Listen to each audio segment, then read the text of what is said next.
For Kyrie's entire career, he's been leaving us in awe nightly with his finishes. But as crazy as his finishing ability is, none of it is a superpower. We can all apply any of these principles into our game. So I'll give y'all a quick workout you can knock out next time you're on the court, to really work on finishing with that crafty Kyrie style.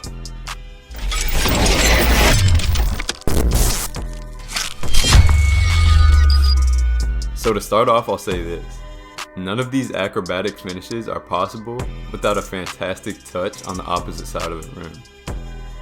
So this first warm-up drill is working on just that feel.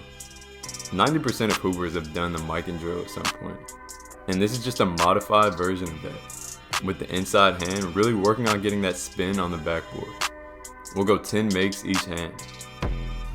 Next is the same idea but with a wide hook. This is really going to test and work on your soft touch. 10 makes each hand again. And then the final progression is side to side cradles. When you drop or cradle the ball like this, it's much easier to get spin on the ball up onto that backboard than if your arm was extended, because you're not limiting yourself to just that snap of the wrist. You're able to use the full arm to really get that spin.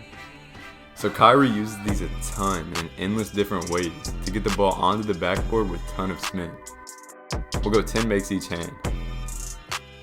So the next drill we'll be working on is a 2-foot change of direction finish. These 2-foot jumps are huge in Kyrie's game, as he's able to quickly shift direction like he does here when he reads the big man's momentum shifting across the paint towards him. So we'll start off with 2 cuff dribbles like you see here, before bringing it back to your hip, and then hitting a cross, between, behind, into a hezzy and exploding out of that. After that, you'll imagine those cones are a shot blocker shifting towards you, and you'll use that jump to change direction towards the baseline and finish. For the next option, you'll start with the same series, but stop short and explode out of that between the legs, and then change direction towards the middle and finish. And for the last one, you'll get into a wrap with that last dribble, and stop short for a 2-foot floater. Now you'll redo the series, but on the layups, you'll include a cradle with that change of direction. Finish with that same floater on the third shot, and you'll go through the series of 6 shots 3 times, so 18 shots total.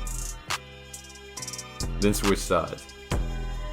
To even thinking about taking finishes from Kyrie's game, you gotta have a ton of control with one hand. A ton of his finishes come after showing the ball with one hand, which the defender sees and will most likely mistime his jump. So we'll work on that here by getting a pound and an overhead gather. Really push yourself in terms of speed and height. If you lose the ball, that's fine. It just means you're working. 10 each way. Now we'll apply it. You'll start facing the sideline and then split your feet on a pound and take a tight angle around that cone. Then show that ball to get your defender jumping before cradling and finishing. You'll alternate sides and get 10 makes total. Then it'll be the same setup where you're showing the ball, but this time before countering with a euro to the other side. 10 total. And then the last progression will be showing that ball and then finishing with the inside hand. Once again, 10 total. Next we'll work on off-foot layups. You'll see Kyrie do these same foot, same hand layups a lot because it's really hard for defenders to time. They're just not expecting it. So you'll make any move at that first cone. Be creative. Then you'll cover as much ground as possible with those 2 dribbles, taking an angle around those second 2 cones, before getting into that same foot finish at the rim. Next it'll be set up the same way, but you'll just take 1 dribble and that finish will be further away, kind of like an underhand floater. Same footwork though. And then last, you'll take 2 dribbles, 3 at most, into a reverse layup with the same foot, same hand. We'll go 5 makes of each layup. If you're having trouble getting to the rim with those limited dribbles, just move the cones in. Sometimes you have to start with an easier option. Now we get into a drill that I like to call layups from anywhere. In this drill, you're basically shooting whichever layup comes to mind. Catch it wherever it comes out of the net, comes off the rim, and then lay it back up from there. Be creative, try new ideas. You'll go for 15 makes off of 1 foot, and then 15 makes off of 2 feet. And then last, we'll get into some offhand development. This last drill will be only with your offhand. So for example, since I'm right-handed, it'll be all with my left.